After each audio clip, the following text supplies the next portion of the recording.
भगवान शंकर पार्वती जी को कथा कहा, ले पार्वती ये त्रिशूल ले और जा कैलाश पे से सबको भगा कर जा, कथा सुनने बैठे। पार्वती जी सबको भगा कर आई, कथा सुनने बैठे। शंकर जी ने ताली का नाद करा कथा बाचने से पहले। शिव मंदिर में 3 बार ताली बजाने का प्रमाण है। कितनी बार? 3 बार। पहली, भगवान शंकर के मंदिर में पहुंचकर शिव को उपस्थिति दर्ज करना। दूसरी, हम अगर शंकर से कुछ ना मांगे तो भी शिव हमारे घर में भंडार भरे। तीसरी, शंकर की शरणागति प्राप्त। 3 ताली। भगवान भोगड़दानी मेरा शंकर कथा बाचने जैसी बैठे, ताली बजाई। कोटर में एक तोती बैठी हुई थी, तोता उड़ गया, उसका अंडा उसमें गिर गया। कथा चालू।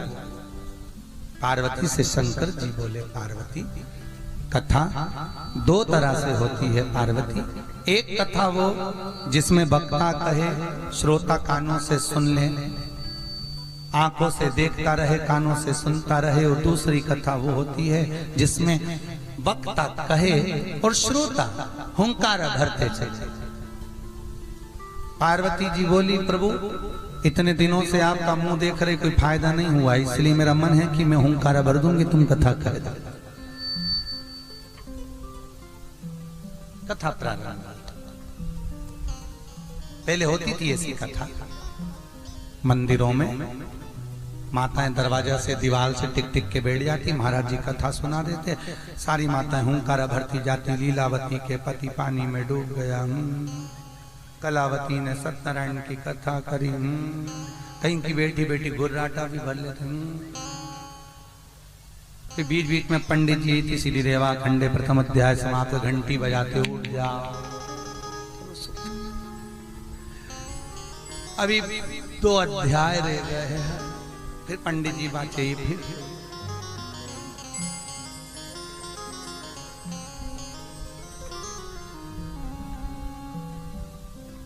अच्छा ईमानदारी से बोलो,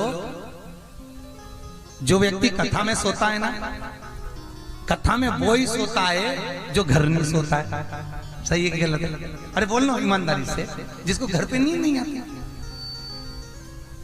तो किसी ने पूछा, गुरुजी ये कथा में ही नींद क्यों आती है? सुंदरकांड में जाओ, भजन में जाओ तो नींद आ जाए, और ऐसे कहीं शादी पार्टी में जाओ तो 12-12 बजे तक तो ऐसा डिस्को करे, नाचे कूदे, और कथा में नींद क्यों आए? हमने कहा देखो भैया, बात इतनी सी है, भागवत को कहते हैं माता। क्या कहते हैं? भागवत माता।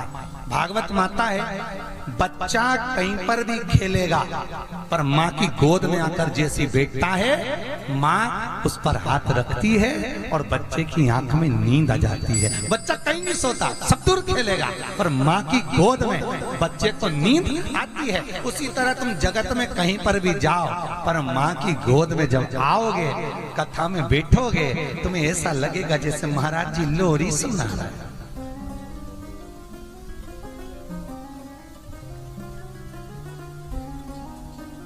पड़ोस मारी कोनी उठ सो रही क्या? तो ऐसा क्या कर रही? भगवान भाग रहा तो बुला रही।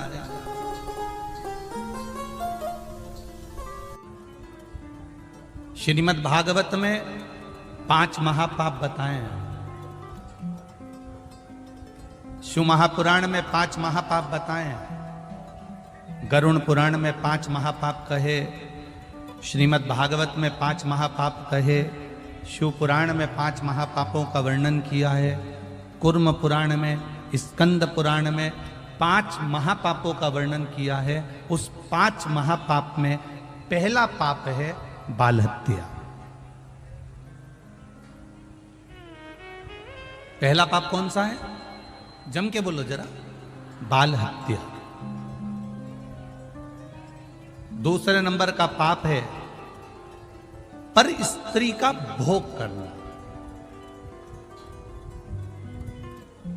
पर नारी का संग करना, यह महापाप की गिनती में आता है। तीसरे नंबर पर आता है स्वर्ण की चोरी करना, सोने की रकम चुरा लेना, सोने की रकम को प्राप्त कर लेना, यह महापाप की गिनती में आता है। चौथे नंबर में आता है किसी के घर में आग लगा दे।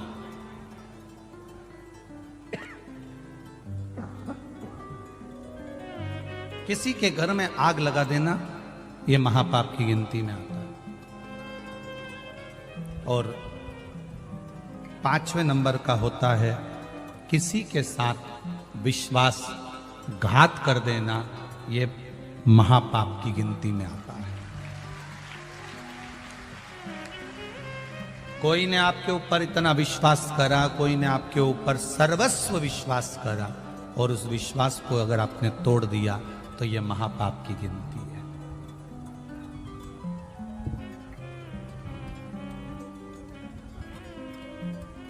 कितना पुण्य।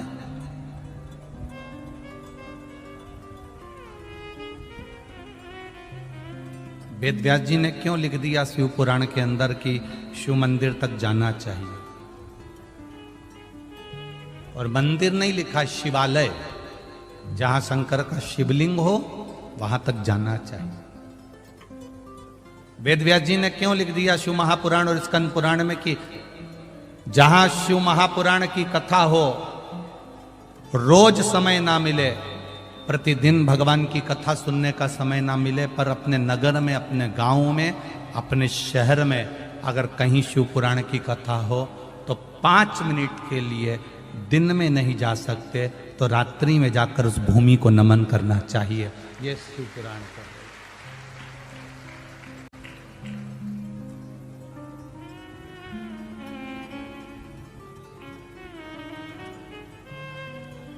आपको कथा में कहा था,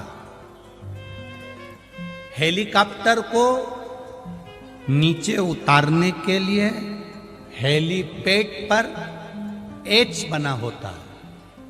हेलीकॉप्टर वाला देख लेता है कि एच बना है, हेलीपैड बना है, तो वो हेलीकॉप्टर को वहां उतार लेता है। वेद व्यास जी शिव पुराण में लिखते हैं, जितने दिन तक शिव महापुराण की कथा जिस नगर में, जिस गांव में, जिस क्षेत्र में होती है, उतने दिन तक भोलेनाथ जी का हेलीपैड वही भूमि कहलाती है, नंदी वहीं उतरता है।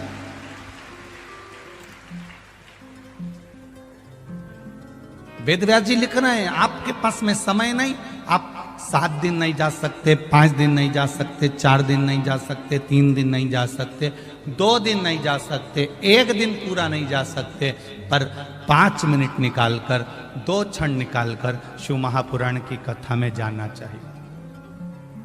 क्या होगा? स्कंद पुराण में वेद व्यास जी लिख रहे हैं, शिव महापुराण में वेद व्यास जी लिख रहे हैं, विद्येश्वर संहिता में वर्णन कर रहे हैं, जो भूलवश अनजाने में भी शंकर भगवान के शिवालय में पहुंच जाता है, जो अनजाने में भी शिव महापुराण की कथा तक पहुंच जाता है, जो अनजाने में भी बेलपत्री के पेड़ के नीचे से निकल जाता है, जो अनजाने में भी बेलपत्री के पेड़ को लगा देता है, उसको ये 5 पाप कभी नहीं घेरते हैं महाराज। उसको ये 5 महापाप कभी नहीं घेरते, वो पापों से मुक्त हो जाता। कौन कौन से महापाप बताएं? पहले नंबर पर बोलो, जम के बोलो, बाल हत्या। दूसरे नंबर पर है पर स्त्री गमन। तीसरे नंबर पर है स्वर्ण की चोरी। चौथे नंबर पर है किसी के यहाँ आग लगा देना। और 5वें नंबर पर है किसी का विश्वासघात कर जाना। ये 5 महापाप की गिनती में आते हैं।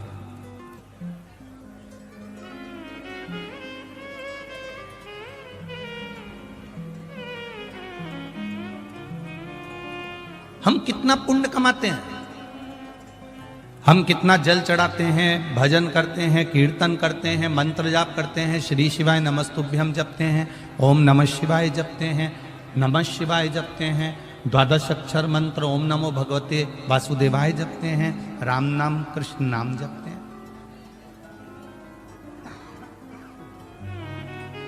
हम प्रतिदिन भगवान का भजन करते हैं और प्रतिदिन भगवान का भजन करते हैं तो हमारा पुण्य बढ़ाते हैं, पर हमको ये नहीं मालूम कि किसी के यहां पर बाल हत्या करी गई है। शिव महापुराण की कथा कहती है, स्कंद पुराण की कथा कहती है, जिसके यहां बाल हत्या हुई हो, जिसके यहां पर स्त्री का भोग किया जाता हो, जिसके यहां स्वर्ण की चोरी कर कर लाई गई हो, जिसने कभी किसी की यहां आग लगाई हो या किसी ने विश्वासघात किया हो, उसके घर का मात्र एक गिलास पानी पी लेते हैं तो ये 5 महापाप हमारे खाते में चले जाते हैं। यहां तक शिव पुराण को। अब आपको कैसे मालूम पड़ेगा कि इनने बाल हत्या करी कि नहीं करी? अब आपको कैसे मालूम पड़ेगा कि इनके घर के लोगों ने कहीं आग लगाई कि नहीं लगाई? अब आपको कैसे मालूम पड़ेगा कि इनने कहीं विश्वासघात करा है क्या? आपको कैसे मालूम पड़ेगा कि यहाँ का इनके घर का पुरुष पर स्त्री गमन करता है क्या, या स्वर्ण की चोरी करता है, या सोने की चोरी करी है क्या? आपको कैसे मालूम पड़ेगा? आपको नहीं मालूम कि इनके घर के लोगों ने कहीं आग लगाई कि नहीं लगाई, पर स्त्री गमन किया कि नहीं करा, या स्वर्ण की चोरी करी कि नहीं करी? आपको कुछ भी नहीं मालूम, क्योंकि आप अनभिज्ञ हैं। आप नहीं जानते कि इसके अपन ने पानी पिया तो ये कैसा है, आप नहीं जानते। तो शिव महापुराण की कथा कहती है, आप अनजाने में उसके घर का पानी पियाए, अनजाने में आपके ऊपर 5 महापाप का दोष उसके खाते का चढ़ गया। पर आप अगर रोज शिव के मंदिर जा रहे हो, शिवालय जा रहे हो, या 5 मिनट भी श्री शिवाय नमस्तुभ्यम बोल रहे हो, तो ये समझ लेना कि हमने भले उसके घर का पाप लियाए थे, पर उसको हमने वापिस भगवान के चरणों में जाकर साफ कर दिया। उस महापाप को हमने समाप्त कर दिया।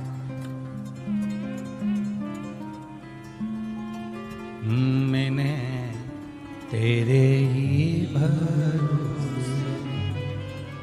बाबा, तेरे ही भरोसे हवा विच उड़ती जावागी बाबा, डोर हथो छड़ी ना में कड़ी जावागी।